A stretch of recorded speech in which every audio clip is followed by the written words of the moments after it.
Hi, everyone. This is America Adapts, the climate change podcast.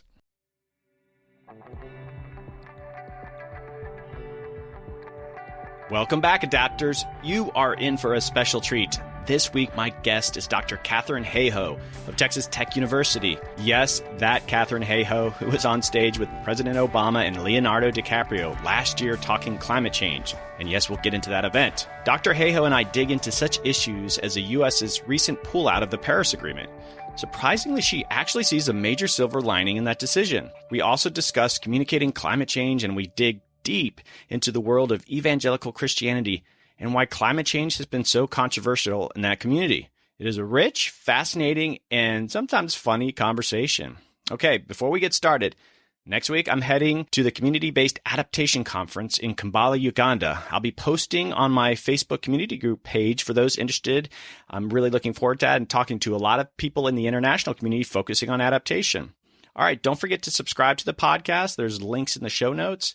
And if you're new to this podcast, welcome. I am so happy that you're here. There is a backlog of great content for you to dig into. I've had some amazing guests on the podcast, and I'm expecting many more.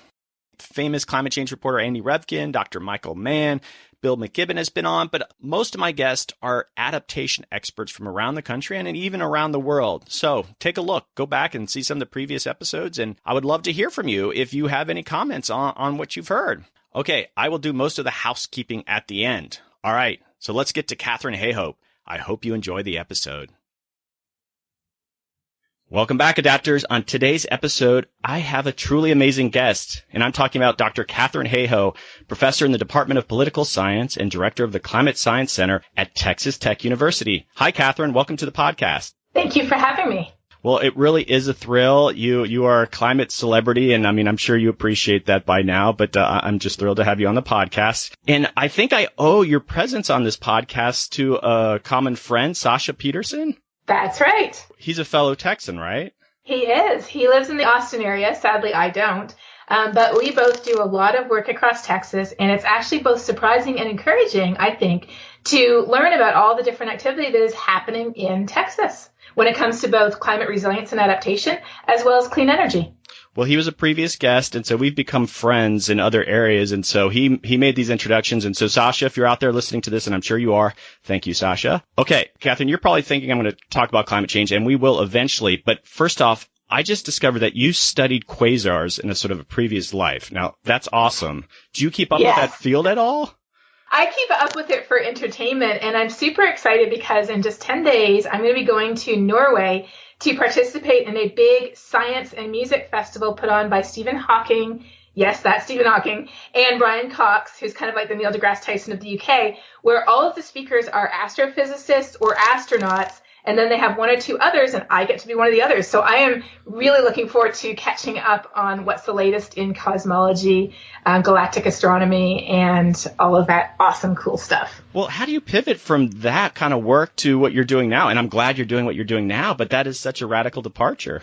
It sounds like it is, but it actually isn't. How it happened was I was almost finished my undergrad degree. I had already done a lot of research. I had even published a couple of papers on variable stars and galaxy clustering around quasars. And I had to take an extra course just to finish out my degree. So, I'd already taken a minor in Spanish. I'd already taken children's literature and the Gothic cathedral. So I looked around and I found this interesting course over in geography on climate science. So I thought, oh, well, that'll be fun. You learn about climate change in high school in Canada, so everybody knows it's real. But I thought I'll just learn more about it because that would be interesting to know. And so I went over and took this course, and I was completely blown away by two things. The first was how big and how urgent this issue is. I mean, I had always mentally lumped climate change with other environmental issues. So air quality, water quality, deforestation, biodiversity loss, important issues. But issues that we kind of tend to push to the sidelines in terms of our priorities often. And I didn't realize until I took that class that climate change is this overwhelming, overarching issue that means that we can't fix any of those other environmental issues. But even worse, we can't fix many of our humanitarian issues like poverty and hunger and disease and water scarcity we won't be able to fix these problems either if we leave climate change out of the picture. It's like a hole in the bottom of the bucket, and we're pouring all of our money and effort into this bucket to try to eradicate malaria or to try to lift people out of poverty. But this hole at the bottom of the bucket is getting bigger and bigger. It's because that's climate change, and climate change exacerbates the risks we already face today. So that was the first shocker. But then the second shocker is the answer to your question, and that is the fact that I learned that climate modeling is pretty much all physics. Nowadays, it's got more chemistry and biology in it, but back in those days, it was all physics, and some of it was the very same physics that I had learned in my astrophysics classes. And so here I was, serendipitously, with the exact skill set that you need to do climate modeling. Because climatology is a field that comes out of geography, where you study, like, observed trends, you study natural weather patterns, you study the influences of humans too. But climate modeling often comes out of physics, because you have to understand the fundamental nonlinear fluid dynamics and radiative transfer of the climate system, and that is pure physics. So I had the exact skill set that you needed to do climate modeling, and I faced a really tough choice at that point, because I said, well, I love what I'm doing in astrophysics. I mean, who wouldn't? The idea that on this little tiny planet, we can just use our brains and the few observational tools we have to figure out what's happening on the other side of the universe. I mean, that's just amazing. But at the same time, we have this global issue that is threatening civilization as we know it. I mean, our civilization is predicated on the unspoken assumption of a stable climate. And the faster climate changes, the more it will destabilize our civilization economically and politically. So at that point, I thought to myself, well, I'll go ahead and study climate change until we fix it, because it's so urgent. Surely we'll fix it soon, and then I can go back to astrophysics. And I'm not going to tell you how long ago that was. Right. I think it's just kind of funny and ironic that had you stuck to studying quasars, and I'm sure you would have had a successful career, but you probably would not have been invited to Norway to hang out with Stephen Hawking and to talk about these things. But if you're now doing it because you're doing climate change. Well, one of my friends from undergrad actually is also speaking there, and she is an astronomer. All right. So you never know, but you're right. I mean, I totally agree that the opportunities that have come my way, such as speaking at the South by Southlawn Festival at the White House with President Obama and Leonardo DiCaprio, or, being featured on Fortune magazine's World's Greatest Leaders, which seems kind of crazy when, you're just a professor at a little university in Texas. These types of opportunities have come along because of the field that I'm in and because of the global importance of it. And so in that way, I feel like when I receive these amazing recognitions, which always surprise me every single time, I feel like I'm receiving them almost as a symbol of the body of all of us climate scientists and people who do climate resilience and climate adaptation work and clean energy planning. I'm receiving it almost as a symbol of our community because of the importance of what we do. I'm going to ask you a follow-up question on your event with President Obama, but first, I think I saw this is something you wrote somewhere. It might have been on LinkedIn or something, but you just recently got your tenure, right? No, I got tenure a couple of years ago, but I just got promoted to full. And so, in academia, you have an assistant professor, then you have associate professor, and then you have full. And so I am full now. That is awesome. Well, no, congratulations. And so the reason I bring it up is when I read that, I was sort of laughing. I'm just like, I can't even imagine being on that sort of 10-year committee and saying, all right, we're going to reject tenure for Katharine Hayhoe. And I just... Oh, there were one or two people who did want to reject it. Oh, really? Oh, yes. They're asking for trouble. Even at my own university, there's people who don't think climate change is real and who resent the fact that there's a climate scientist on the faculty. Well, I just thought that was funny. Like, there was any issue that you weren't going to get it. I'm like, oh, brother, you're asking for trouble. I know. Well, honestly, though, in academia, I mean, academics, they're very, you have to do your research, you can do some of your teaching, but the service is really kind of fluffy. And so when I decided to be doing a lot of outreach like I do, I had to make sure that my academic resume, in terms of my publications, my grant record, I had to make sure that my academic resume was not just on par with average, but was above average. Yeah. Because unfortunately, the old school attitude, which is changing, it really is changing, but the old school attitude is that if you're doing anything that is not research or maybe teaching, it is a frivolous waste of time. And I feel exactly the opposite. I feel like we, especially as climate scientists, we're like the physicians of the planet. And I mean, imagine if a physician knew what was wrong with you, or even worse, knew what was wrong with your child, but didn't bother to tell you because, oh, well, that's not doing the research. That would be frivolous outreach to tell you what you're actually, suffering from. As you can tell, I feel very strongly about the moral responsibility of communicating information that we have if it is helpful to people. Well, now you got that tenure and you're going to be that ambassador to share that message. I appreciate that because I've hung around academics and you're absolutely right. PhD students, they look so miserable all the time. And it's just that the intense need to publish. And yeah, it's a tricky field to be in. Mm-hmm, exactly. My podcast, and I don't know how much you know about it. And so it's a climate change podcast, but a lot of the guests that I have on talk about how are we going to adapt to climate change. And so I wanted you to share is that your work is obviously very relevant to adaptation practitioners or researchers out there, but I was just wondering if you could give a bit more information about the research that you're doing, why it's relevant to them. Sure. I study what climate change means to us at the local to regional scale where we live. And so half of what I do is more of the atmospheric science aspect of it, because that's what I am as an atmospheric scientist. I look at global climate models. I evaluate them to see if they produce the weather patterns that we are concerned about for a certain region. For example, we're looking at ice storms in the Northeast right now, or we're looking at drought patterns in the South Central region also right now. And then I also study and test and develop new ways to what we call downscale global climate model to the local scale. Downscaling is a way to take kind of relatively coarse information coming out of the GCM. The grid cells in a global climate model, a GCM might be, 100 kilometers, 300 kilometers wide, which is pretty big. And we might be concerned about what's happening in the city where we live, in Boston or Tallahassee or Denver. So I look at ways to combine long-term observations, especially those taken at weather stations, as well as, gridded observations we have covering the whole country. I look at ways to combine observations with global climate model outputs to create information that's relevant at the local scale that people can actually take and put right into the decision-making frameworks that they already use to look at everything from water to public health, even tourism. We've looked at, the skiing industry and festival attendance during hot summer days. We've looked at all kinds of issues that are relevant to people in cities, in states, and in regions. And so just to give you some examples, we've looked at the increase in heavy rainfall events in Chicago. And what's the risk of combined sewer overflows or people's basements flooding? And so what should and could Chicago do in advance to mitigate that risk? We've looked at whether temperatures will get hot enough so that the asphalt on runways at certain airports actually starts to melt or not. And if so, when that would happen.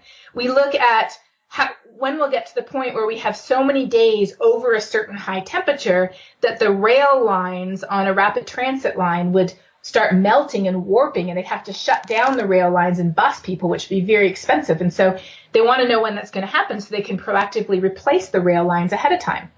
Or we're also working, for example, with people who do water modeling and providing inputs at the specific gauges that they use to determine how much stream flow is going to be coming through those gauges and then how much water they're going to have in the future, so they can start to plan proactively to build more storage, to increase the efficiency of use. We're trying to give people the information they need to look down the road, to see the big curve that we are rapidly approaching. In fact, we're really already almost on that curve in terms of how fast climate is changing, to see that curve and to prepare for that curve so that we can successfully negotiate it together.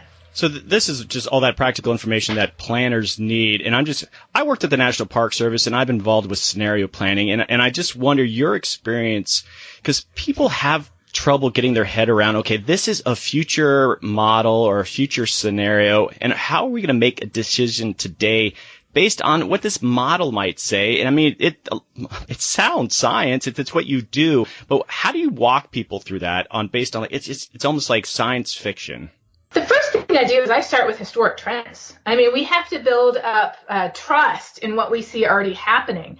And so I look at historical data and I look at historical trends and I talk through them together with people, because especially with professionals like water managers or city planners or people who are in touch with information, if we walk through the information that they already use and we show, hey, things are changing, that sets up the confidence and the trust to say, okay, well, now let's look forward into the future. And when we look forward into the future, it's very important to accurately and honestly characterize the uncertainty in the future. But the uncertainty isn't like kind of vague and hand wavy, like, oh, we have no clue what's going to happen. No, the future is uncertain because of very specific reasons. It's uncertain because of natural variability, and we're all familiar with that. But natural variability operates over shorter timescales of years up to, a decade or two.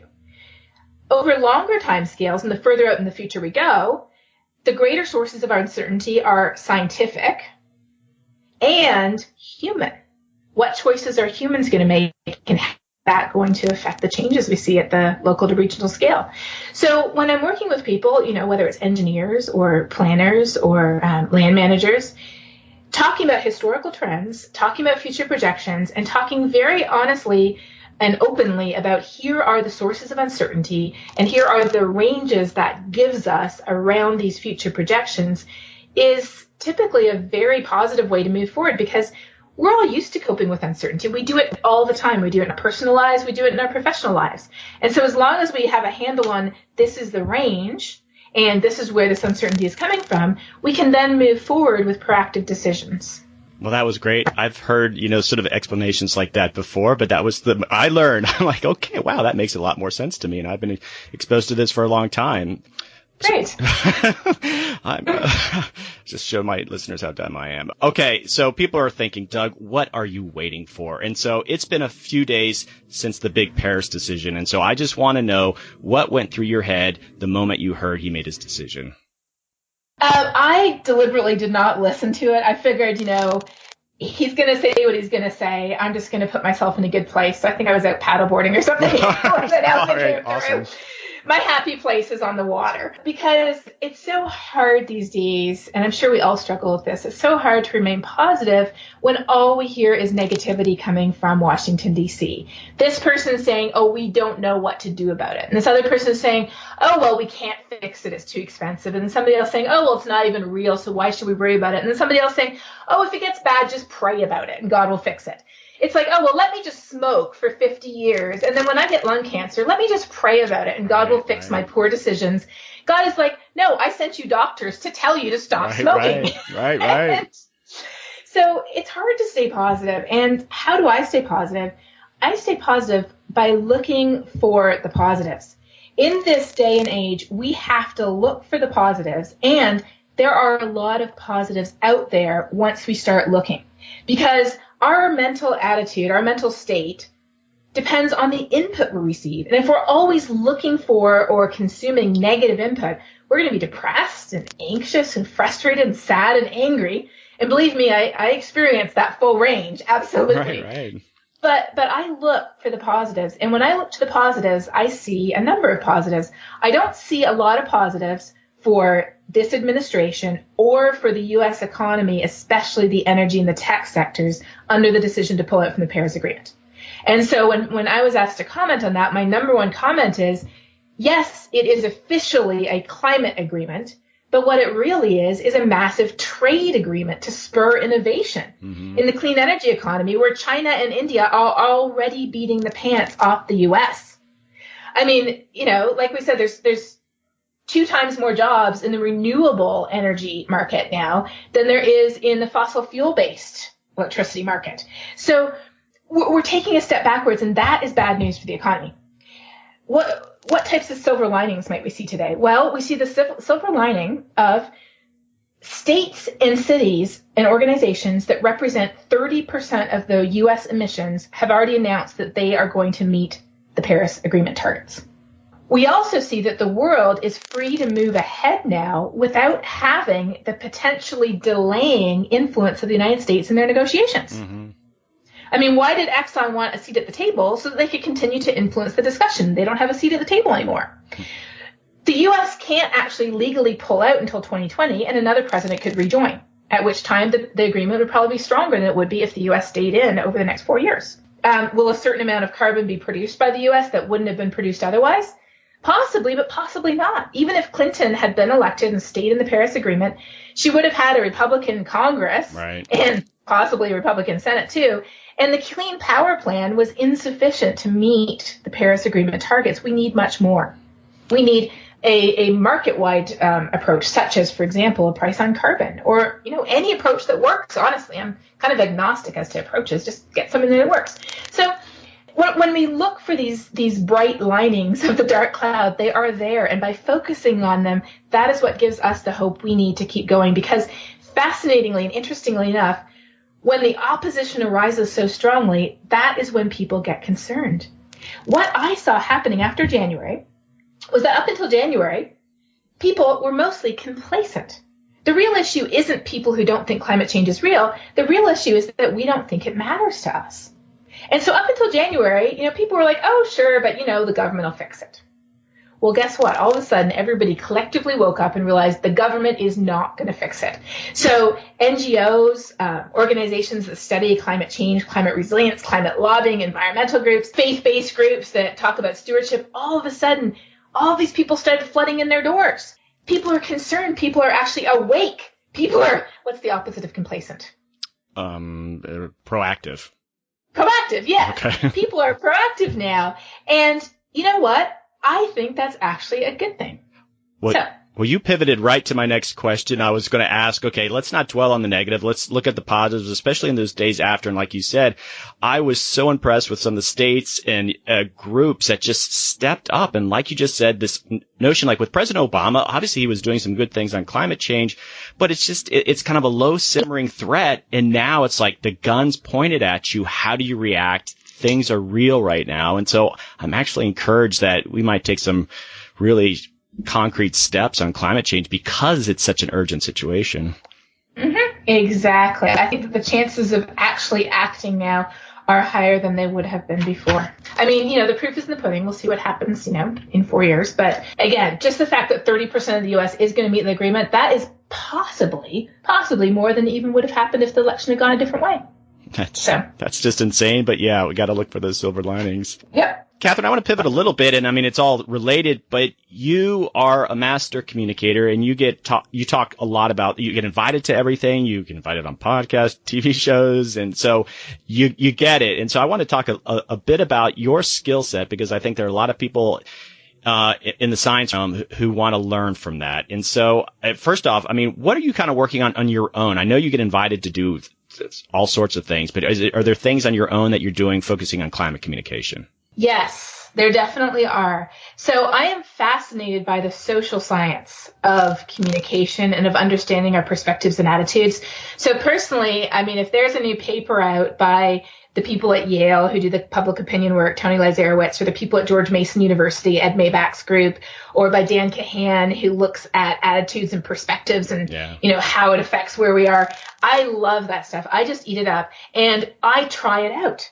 So every single time I give a presentation, I ask myself, what could I have done better last time? What could I try out this time to see if I could be more effective?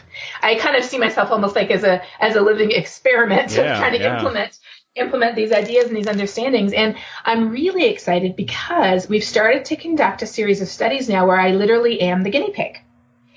So Yes. So the first study is due to be published in August. It's not out yet, but it has passed review. And that study looked at a talk I gave at a conservative Christian college. It surveyed the students beforehand using some of the 6 Americas of global warming questions, because you always want to, use questions that people have public opinion on already. So using some of the 6 Americas of global warming questions, they surveyed the students before, and then they surveyed the students afterwards to see if there was a difference in their opinions after listening to me talk. And I was nervous because if there wasn't a difference, I'd be like, well, why am I even doing this? But there was a difference. And so we're repeating this experiment at a couple of very different Christian colleges around North America to see what differences the different demographics make. And we're also looking at the influence of, what if you include a Christian framing versus not? What if you talk about myths that people believe and then debunk them versus just giving them the straight up science? We're really trying to hone the messaging that I do. I'm also working very hard to try to connect the dots on this issue. As I say in an essay I just wrote that is actually the cover article of Foreign Policy magazine in June. So if you have a chance to lay your hands on Foreign Policy, you can get it in most bookstores or magazine racks. The cover is a polar bear and people together on a melting iceberg. And the essay I wrote is all about how I really do believe that almost all of us have all the values and all the priorities even that we need to care about a changing climate. We just have to connect the dots. Because we often think of climate change as a separate issue that, might be number 8, might be number 25, might be number 52 on our priority lists. But if we realize that we care about a changing climate because it affects my health, it affects the economy, it affects the security of the community I live in, it affects the effectiveness of the long-range planning that I do as part of my job, then all of a sudden climate change is right there in our top 5 issues without even making a change in our priorities. Well, it's funny you mentioned that foreign policy. I got contacted by the communications director over there, and they're like, oh, we have this new climate change issue, and if you are interested in having any of the authors on your podcast, let me know. And I'm sitting there going, oh, I've got Katharine Hayhoe coming on it already. You got me right there, yeah. So thanks anyway. No, it looked like a fantastic. I'm going to include that in my show notes. It's just I'm glad that they're kind of doing that sort of thematic way approaching to the issue. And so I looked at your website and the sort of things that you talk to, the groups and the shows, and I guess in the climate universe, there's a lot of preaching to the choir. And I mean, the outreach that you just described with these Christian colleges, I think that is something different. But I mean, does it concern you?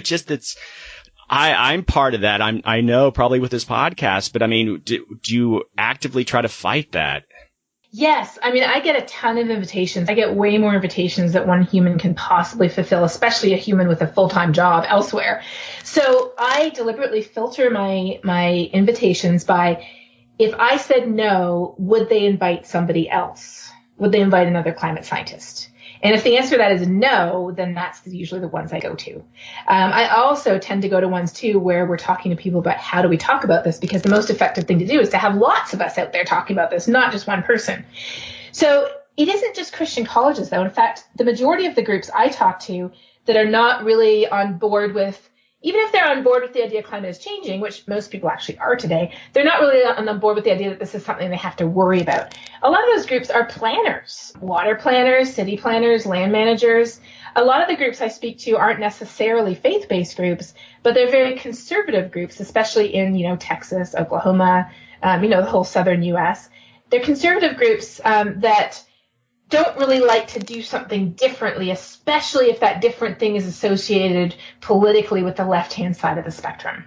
I do a lot of talking about, how do we talk about this issue? And one of the biggest things I've learned is that just telling people the facts and expecting they're going to change their mind just because I have presented them with facts, that's one of the worst things we can do. In fact, Dan Cahan's research, I think it was what showed that if we present facts to someone who disagrees with those facts, and, people do disagree with facts, although whether you disagree with gravity or not, if you step off the cliff, you're going down. Whether you disagree climate is changing, it still is. But there's lots of people who disagree with it. And by just arguing facts, we actually deepen the divide between us.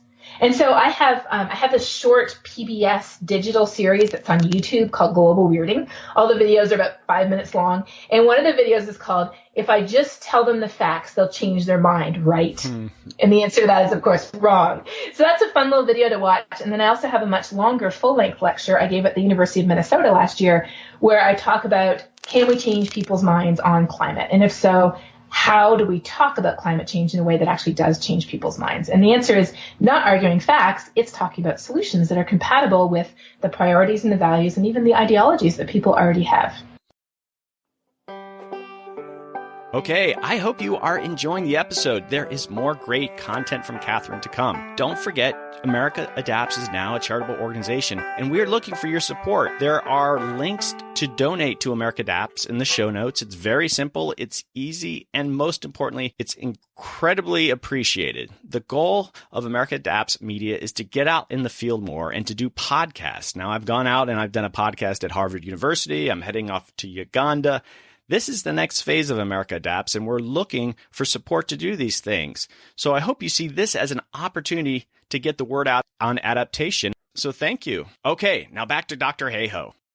So that's the kind of the last part of this discussion, and I want it to be a meaty part, but you talk a lot about your faith and reaching out to Christians. And so I want to talk about evangelical Christians in particular. And just so you know, I want to give you a little bit of background so it's helpful to you, because I really feel it's important to kind of drill down into this. My wife's an evangelical Christian. She tried to drag me along for that ride. It didn't take. But I have very close family that's very conservative evangelical. My wife's not conservative, but it's a different kind of Christianity. And I think what the media has done when they want to talk about Christianity and climate change, they lump everyone together, and that's problematic. Yes. And I'm sure you know this. You were at an evangelical church. When they talk about the Pope talking about climate change, I am thrilled to death. But evangelical Christians, that doesn't resonate with them. You know, there's a tension between the evangelicals and the Catholic Church.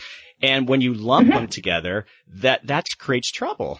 Mm-hmm. Yes. I absolutely agree with you. And I think that it is important to point out, first of all, that Christianity is not monolithic. If you look at which type of people in the United States are most concerned about a changing climate, and there was American Association of Religion study in 2014 that actually did this, it turns out the most concerned people group in the entire United States about a changing climate are Hispanic Catholics. And the second most concerned group are Black Protestants. And then after that, you have the unaffiliated and the non-Christian religions.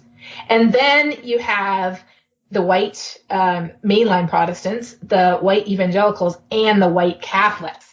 And so that gives us the first clue that it isn't where you go to church on a Sunday or a Saturday that actually influences your opinion, because white Catholics and Hispanic Catholics have the same Pope, right?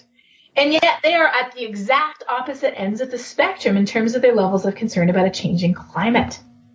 So when you look at evangelicals, even evangelicals are not monolithic. And in the United States, after many years of careful observation, my husband's an evangelical pastor. I go to a great church called Church Without Religion. That's all about how Christianity isn't about these bunch of rules that we have to keep. It's about a relationship. And so I go to church, I talk to people at church, I'm embedded in this community, and I've come to recognize that in the United States, there are two types of evangelicals. And these evangelicals, we might go to the same church, we read the same books, we might follow the same thought leaders. But one type of evangelical is what the National Association of Evangelicals defines as an evangelical, which is someone who takes the Bible seriously. Someone whose primary source of moral authority is the Bible first and other things second. But in the United States today, we also have political evangelicals. Political evangelicals are people who, if you say, are you evangelical, they would say yes. And then you would say, well, what do you think about issue X? And their response is not based on the Bible. Their response is based primarily on their political ideology. And if their political ideology disagrees with the Bible, they will go with their political ideology.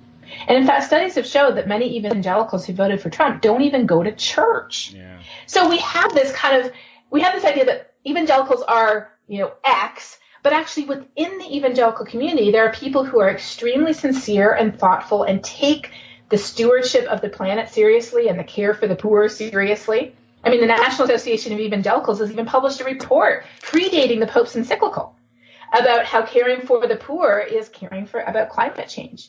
But then you have what I call the CNN evangelicals, the political evangelicals, which are the ones that sadly we always hear about in the media. And it absolutely breaks my heart to hear people who say that they believe the same thing as I do, saying things that are completely contradictory to what we learn in the Bible about caring for people and caring for creation.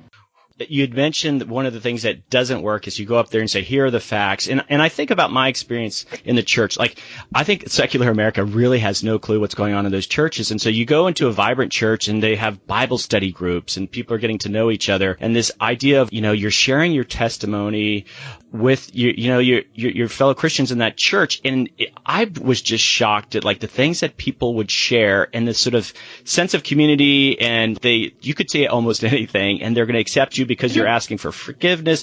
And my point with all this is, and I think of a scientist, and even if it's a scientist that's going into a church and here's my presentation on climate change, it's not going to resonate. And I think of those other ways, and I'm sure you have those experiences. How are you sharing your testimony? Because that's how they operate. That's how they communicate it. I mean, you can almost be talking about anything. You could be saying, you know what, I used to beat my dog, but if you go in there and you're just, vulnerable and you're sharing that, you're making inroads. And scientists, I don't think are ever comfortable doing that, with the exception of you. Well, Well, you just hit the nail absolutely on the head. That is exactly how I talk about it. And as a scientist, it was uncomfortable because for us, talking about our feelings and being vulnerable is like, we'd almost rather pull down our pants. Right. What do you think of that? I mean, if you're vulnerable to a scientific meeting, it's like blood on the water. You're just asking to be eaten by the sharks being your fellow academics. But growing up in the community, I had the advantage of being familiar with this approach. And so that is exactly what I do. I start, if I'm talking to an evangelical church, or if I'm talking to, chapel service at a Christian college or a Bible study group, I start with my personal testimony. I start with a statement of faith also. This is what I believe, and this is what we believe too. And I kind of go through what we believe together, and that is the first step that I always take whenever I'm talking to any group, is going through what already bonds us, what already connects us. Now, for some groups, I end up spending 10 minutes talking about water and flood and drought and how much we care about it. But for Christian groups, I talk about what we believe and what it means to me personally, and how my personal life experiences have given me this passion and this, I just compelled to tell people about what we're doing to this planet that God created and how that's affecting poor and vulnerable people. And when I do that, when I come at it from that approach of honesty, transparency, vulnerability, I mean, it is very rare to get somebody coming just hard against me, as they would if I walked in with, ice core data and, temperature trend. And sure, I do show stuff later on. I usually tend to just show stuff that happened over the last 6,000 years, because actually, to see the influence of humans on climate, the last 6,000 years is actually much more powerful than if we go further back. I do get to that, but I start, first of all, by giving that personal testimony, because context is so important. And whoever it is we're talking to, again, whether it's water managers, whether it's Boy Scouts, whether it's, senior citizens, or whether it's a church, we need to start by connecting and bonding over the shared context that is important to both of us, before we can then share from the heart why we're concerned about this issue and why we're excited about the solutions that there are to this issue. I don't know if you're going to be able to sort of answer this, and as you can tell, I'm sort of sharing my Christian experiences with you, but I think of, you're in a Bible study, and I've been in these. You can have like a 60-year-old white male businessman who might just be bawling as they're kind of sharing something, and they know this is a safe place for them. And there's just this profound humility as they expose this information. But then they walk out the door, and I'm finding this a lot with evangelical Christians. It's like, if you start talking about the issue of climate change, they are so certain about it's not happening. And I'm like, what happened to that humility that I saw? I thought, this Christians, you're taught to be humble. And then when it comes to some of these issues, and I think it goes back to some of these, the politics of it, but I just like, come on, you guys are taught to be humble like most of us are never taught. And why is it lost? I can tell you exactly why it's lost. Okay, good. It's because we, and when I say we, I mean evangelicals in the United States, we are deliberately told by people we trust that global warming is a false religion requiring worshiping the earth, worshiping the creation rather than the creator. And any good adherent of any faith tradition knows that if you're confronted with a false religion, you need to reject it. You need to reject the false prophet. And so, interestingly, when I go into some situations where I know that the frame people have is, this is a false religion and you, me, are a false prophet, I actually go in, and my first step is to disrupt their narrative. And so I can disrupt their narrative sometimes by just talking about what we believe, our mutual shared faith. But sometimes I disrupt the narrative even more deliberately by going in with a title slide that actually states, I don't believe in global warming. Or sometimes I even survey people, because I have this awesome thing called Poll Everywhere where people can text in and the poll shows up live on my slides. Right. So people can do that anonymously. I ask people, do you believe in global warming? And usually, depending on the group, it might be 50-50. And then I say, well, guess what? I don't believe in global warming. And then all of a sudden it's like, oh, she doesn't believe in global warming. What do you mean? And then that gives me the opportunity to talk about what I do believe in. Faith is the evidence of what we don't see. Science is the evidence of what we do see. I know that climate is changing because there's evidence for it. And so I'm showing them how climate change is not a religion. And sometimes I even bring it out. Like I say, here's some quotes from politicians who say it is a religion, but it isn't. It's just what God's creation is telling us. And so that's why when that businessman, picks up, wipes his tears, walks out the door, that's why he is so adamant that it is not real, is because the true believer is to reject the false religion. And furthermore, even more generally, we are being told that we can't be who we are and admit that climate is changing or that we need to fix it. In other words, we can't be conservative, we can't be Republican, we're even sometimes told we can't be Christian. I mean, of all the nasty hate mail and comments I get, and I get a fair amount of it. Yesterday was a particularly rough day on Facebook. I think I got about 20, all of them were from white men. Oh, yeah. So unfortunately, all of them. Out of about 1,000, I was being a scientist, I count. So out of about 1,000, I got one person who was not white. One. And I got about 4 who were women, and all the rest were white men. So we're told that we literally can't be who we are if we are going to agree that climate is changing. So we can't, I get a ton of stuff saying, well, you can't be a Christian. I get the odd letter or email saying, well, you can't be a real scientist if you're a Christian. But the vast majority of stuff I get is saying you can't be a real Christian if you're a scientist or if you say climate change is real. So we're being told that you can't be who we are. And so when you step outside the doors of the church, we are taking who we are out into the world. And we are told to stand firm in our identity and who we are. And sadly, the vast majority of evangelicals across the United States have a false identity. A false identity that we've been told, this thing isn't real. We can wreck the planet. It doesn't matter. We can push the eject button when we're done. We have been fed this false theology. And so when I talk to Christian groups, I really see what I'm doing as something that it talks about in the Bible, in the book of James, where it says you're like somebody who looked in the mirror and then went away and forgot what you look like. So I see what I'm doing as holding up a mirror to my fellow Christians and saying, this is who we are. This is who we believe ourselves to be. We're people who take the Bible seriously. Let's look at the Bible. Let's see what it says, and then let's take it seriously. Well, you answered my question, and it's vexing, but your point about climate change has become this false religion, because if someone asked me what percentage do I think climate change is happening, I would say 99%, but I appreciate science. I would never say 100%. Maybe there is some explanation, but you could talk to climate denialists, and they are 100% sure it's not happening. And I've always just been vexed by that confidence in the opposite position, and it's because to admit that it was happening would be unacceptable to their identity. They see it as a threat to their personal identity because it would imply solutions that they feel are unacceptable. Because we've also been told, there's a lot of stuff we've been told, we've also been told that the only solutions to climate change are economic collapse, severe penalties on the United States, total government control of our personal lives to further the United Nations agenda to take over the world with the Antichrist behind the curtain pulling the strings. That sounds pretty bad. I do not exaggerate. I get these comments all the time. Most people don't go all the way to the Antichrist, but I would say, at least once a month or two somebody does. So that's what we've been told, and who wouldn't object to that, right? I mean, if that's what we really believe is the solutions to climate change, I would stand against them too. And so that's why talking solutions is so important, is because if we can present solutions that people can get on board with, that is much more effective at changing people's minds regarding the reality of the problem than arguing facts. Because 99.9% of people who have a problem with climate change don't have a problem with the science and don't have a problem with the theology, even though the smoke screens they throw up are science-y smoke screens, like, oh, it's just a natural cycle, or religious-y smoke screens, oh, God's in control, he wouldn't let it happen.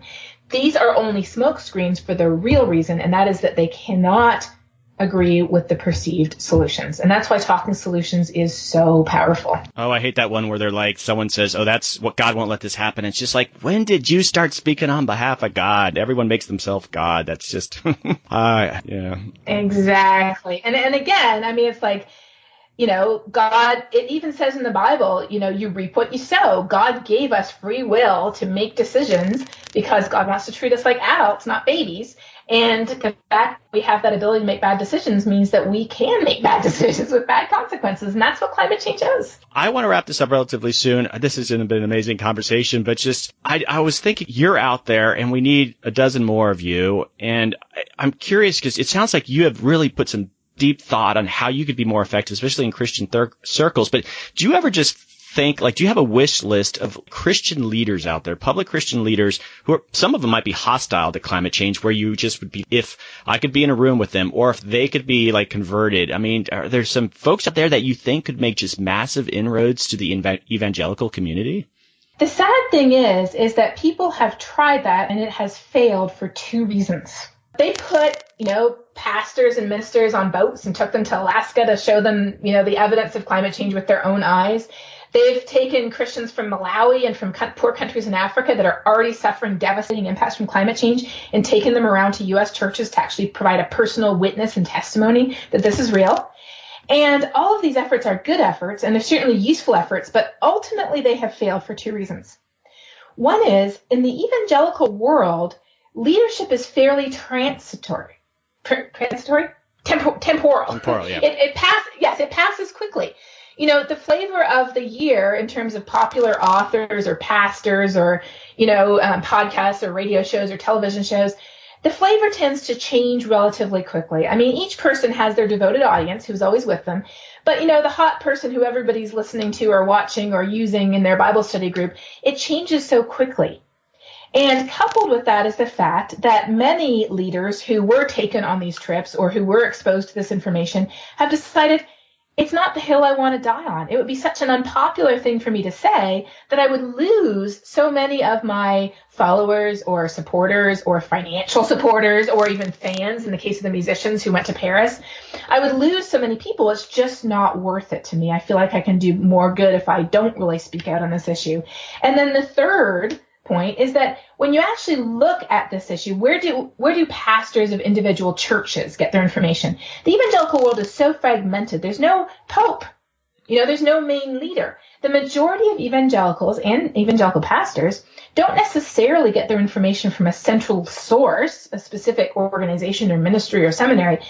They often get it from conservative news sources that they trust, that at least on the surface, say that they espouse Christian values. So if I could wave a magic wand and change one thing, I would change Fox News. That is the one thing I would change. Then what would my dad watch? Okay, come on. No, I'm absolutely in agreement. Yes, Fox News is like this force of just, it's profoundly influencing like people's understanding of issues. It's just terrible. Yep, it is. Right. I mean, the Union of Concerned Scientists has done a study where they looked at the accuracy of climate information presented on the different networks. Not, opinions, just is it correct or not, and can you prove it's correct or not? And no surprise, the majority of the information presented on Fox News was actually false, and you could show that it was false. All right, we're going to see like Katharine Hayhoe saying, don't watch Fox News, but that's something you can live with. So, Katharine, I don't want to end this podcast on a negative note like Fox News. I sort of actually want to revisit some of the outreach that you've done. And, specifically, and I think people are very curious, you had that amazing event, and I watched it live with President Obama and Leonardo DiCaprio. And I'm just curious, just not so much about what you talked about, but just being there on stage. What were you thinking? I mean, that must have been an amazing moment for you. It was. And I just love the fact that it illustrated how so many people in this country do take climate change seriously. I mean, it was a day-long event with presentations and discussions and panels and talks on all kinds of important topics that are very current and very pressing. And yet they chose the keynote event to be about climate change. And then they showed Leonardo DiCaprio's movie, Before the Flood, which is an excellent movie that is about climate change. So going into it, I was obviously a little nervous. I mean, here you are sitting up there with the president of the United States. And in front of this huge crowd, as well as a huge virtual crowd as well, because it was live broadcast and people can still watch it online if they're interested. And I was thinking to myself, oh my goodness, well, let's just not trip over my shoes. Let's make it to the chair without falling on my face. And then the funniest thing happened. We had these prearranged questions that the president and I had both had a chance to look at and comment ahead of time, although Leonardo had written them himself. And so Leonardo asks the president the first question, and the president answers 8 questions. Wow. I mean, that man, I just was blown away by the profound amount of information that he keeps in his head. I could not have answered those questions better myself, and this is my field. So then I looked over at Leonardo, and he's like, oh my goodness, what am I going to do now? And he's like shuffling the questions, getting completely nervous, like, now what am I going to do? He just messed up. And so then I was like, okay, I can totally relax. This is not my problem. And then about halfway through, I was in the middle. I sort of looked over my shoulder towards the sound booth, and this guy in the sound booth is like making these like cut, gestures, because apparently we had already reached the end of our time. And I was like, I'm not going to tell the president to shut up. Right, exactly. And so we kept on going for another half hour. So I had a huge amount of fun, and it was really awesome. Well, I'm sure it was a surreal moment if you had to kind of time to think about it. You're like, all right, there's the president on one side of me and Leonardo DiCaprio on the other. And so, yeah. Yeah, I was tremendously honored. And like I said, I really feel fortunate in that I'm able to serve as a representative for our community. And that is what I feel like I'm doing whenever I have some amazing opportunity like this, is I'm trying to represent our community to the best of my ability, because this is what we do. And there are so many of us who do this. And the fact that we as a body are being recognized by, everybody from the president of the United States to, organizations that do economic planning or, international development or national security. I just think that the momentum is moving in the right direction. There are some barriers, there are some walls, there are some obstacles to overcome right now, but the momentum is there. This giant boulder that we've been pushing uphill for so long, it is rolling downhill now. And yes, it's hitting those bumps. It's hitting, people are trying to put the brakes on it, but the future is on our side. Well, that's an awesome kind of final message. And I have one last quick question for you. What I ask all my guests is that, and if you can also help make introductions, that's helpful too, is that if I had to invite someone on the podcast, who would you recommend? And if it just happened to rhyme with Lobama or Dio, I wouldn't be averse to that either. But seriously, who would be a great guest? I mean, of course, President Obama would be a great guest, but who would you recommend? Oh, well, I would say, honestly, one of my favorite people is actually Don Cheadle. We were in the Years of Living Dangerously together, and he is so knowledgeable about climate change. He is a UN ambassador for the environment, and after our interactions, he actually joined Citizens Climate Lobby as one of their advisors, too. I just love what he does, and he would be a fantastic person to talk to if you can. But aside from that, there are just so many people who are quietly doing the work that they do in the places where they live. And hearing about some of these stories, like have the mayor of Georgetown, Texas on. Georgetown is going 100% renewable to save money. Have him on and have him share how they're doing this in the heart of conservative America, because Georgetown is not Austin. They are not this, greeny liberal community. How are people doing like this? Have those unusual stories on. Have the solar panel manufacturers from San Antonio who took in the out-of-work oil patch workers who lost their job when oil prices fell. Have them in and talk about how they're expanding across Texas. I would love to hear more about all of the innovations in technology that everybody from Elon Musk and Tesla are doing, down to what's happening locally next door. Have those good news stories on. Tell us something that we haven't heard that makes us feel hopeful and encouraged at the end. I think there's just a ton of activity happening, so a lot of guests I could have on, so great recommendations. Okay, so on that note, any final thoughts, Katharine? Again, thank you so much for what you do. It just was an honor to have you on. Any final thoughts? Thank you. I think the final thought I would want to leave all of us with is the one I remind myself of daily, and that is that we care about a changing climate because it affects everything that is already at the top of our priority lists. And by carrying that with us in our conversations with people, that is how we can move past this he said, she said, I'm this, you're that debate and argument that we so often tend to fall into, and which is why most of us avoid talking about climate change in our lives. So if you could do one thing this week, try to have a conversation about climate change with somebody who you don't normally have, but don't come at it with all of these facts and arguments and data. Come at it by saying, hey, I read about this awesome thing that's happening. Like China just built a floating solar panel farm over a flooded toxic coal mine, and the water's too toxic to use for anything else, but they're using it as cooling for the solar farm.